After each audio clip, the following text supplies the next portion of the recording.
السلام عليكم ورحمة الله وبركاته. ازيكم عاملين ايه؟ يا رب تكونوا بخير. النهاردة هنعمل مع بعض وصفة حلوة قوي من كوبايتين دقيق. هنعمل سويس رول، وهنعمل كمان كوبايات الجاتو اللي بتتباع بره بكوبايتين دقيق بس. وهنستخدم محسن الجيل، هيطلع الكيكة ناعمة وجميلة جدا. بصوا بقى، هنا ده السويس رول. طبعا انا جبت لكم المقطع ده بس مش هجيبه لكم بعد كده يعني. بصوا ما شاء الله عليه، تحفة، خطير. زي ما انتم شايفين كده، انا عملت صوص الشوكولاته من ورا الكاميرا عشان بس مطولش عليكم الفيديو. يعني في حاجات كده استغنيت عنها ان انا اجيبها قدامكم، بس لو عايزين ان انا اكتبه لكم في صندوق الوصف اكتبه لكم. خلاص. السويس رول عمل لنا 6 قطع، وكمان غير اللي اتاكل، وكمان اللي هي القباط بتاعه الجاتو دي عملت لنا حوالي 6 برضو غير اللي اتاكل. طيب هنبتدي هنا بسم الله الرحمن الرحيم بقى ونبدأ. عندنا 4 بيض، دي بالنسبة للكريمة. خلاص، أول حاجة 4 بيض، حطيت عليهم 100 جرام من السكر، وابتديت ان انا ادوبهم وفانيليا زي ما انتوا شايفين كده. طيب هنا عندي حوالي 100 جرام من الدقيق، عليهم 25 جرام من النشا. خلاص، وابتدي احط كل المكونات على بعض. حطيت معلقة محسن جل كبيرة، ونص كوباية من المية. خلاص، وابتديت اضربهم لحد ما الشكل يعني العجينة عالي زي ما انتوا شايفين كده، او الكيك عالي بالشكل ده كده. وهبتدي افرده في صاج مدهون زيت، ومحطوط ورق زبدة طبعا ضروري. انا حاطه له ورق عادي، كنت احط له اي ورق عادي ابيض.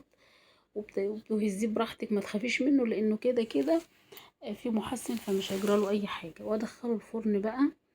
مش هياخد الا 8 دقايق بس، وهيطلع تسيبيه يبرد تقومي مقشراه.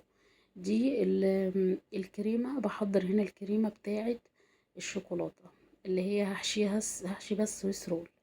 معانا هنا 25 جرام من الكاكاو، 100 جرام من الكريمة، 20 قصدي 200 ملي من المية الساقعة جدا. خلاص، و25 جرام من الايه آم، الكريم باستري. وهبتدي احشي كده السويس رول بعد ما طلع طبعا وبرد شويه. لازم احشي الكريمه وهو بارد. خلاص، قلبته كده على ورق زي ما انتوا شايفين، بس يستحسن تكون ورقه كبيره او شنطه حتى كبيره، بس تكون نضيفه طبعا. وابتدي ان انا الفه عشان يتلف معايا وما يتكسرش. هو اتكسر شويه بس ساعه يعني ساعه محشي الكريمه مش طبعا مش هيبان، وانتوا شفتوا شكله. وادي التقطيعه بتاعته، دخلته الفريزر. وبعدين حشيته بقى من بره بالكريمه والكلام ده كله. طيب نيجي هنا عند الكراميل اللي هحطه على اللي هي الكوبايات الجاتو الفانيليا.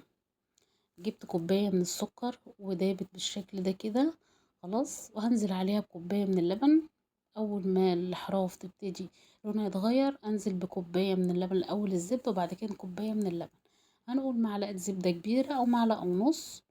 وهدوبها كده، وهنزل بكوبايه من اللبن السخن. يا ريت انا نزلت بيه ساقع، عشان كده خد وقت معايا عقبال ما فك. انت لو نزلتي بيه سخن يكون احسن.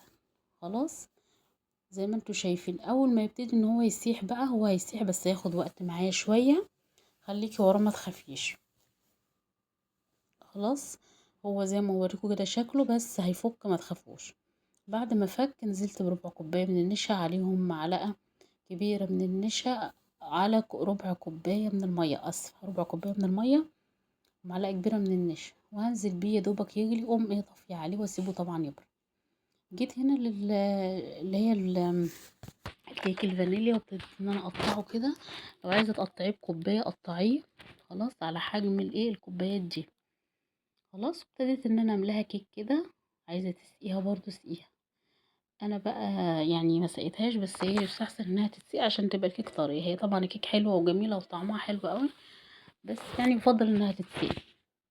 وتسيبيها في التلاجة طبعا ضروري بعد ما تخلصيها، عشان بتاخد من طعم الأطعمة كلها، بتاخد من بعضها، بيبقى طعمها تحفة. وابتديت ان انا اجيب الكريمة. برضو الكريمة مقاديرها سهلة. 200 جرام او 200 ملي من المية الساقعة، على 100 جرام من الكريمة. 100 جرام من الكريمة. خلاص، وابتديت ان انا ادوبهم. ومعانا 25 جرام من الكريم باستري. خلاص، اهم حاجة تكون مية ساقعة متلجة. وطبعا دخلته التلاجة بعد ما حشيته كريمة بالشكل ده كده.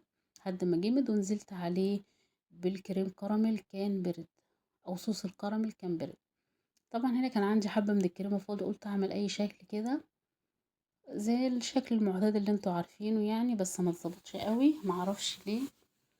وخلاص الجاتو بتاعنا خلص والسويس رول. يا رب الوصفة تكون عجبتكم، ما تنسوش اللايك والاشتراك في القناة، وتسيبولي تعليقاتكم الحلوة. والسلام عليكم.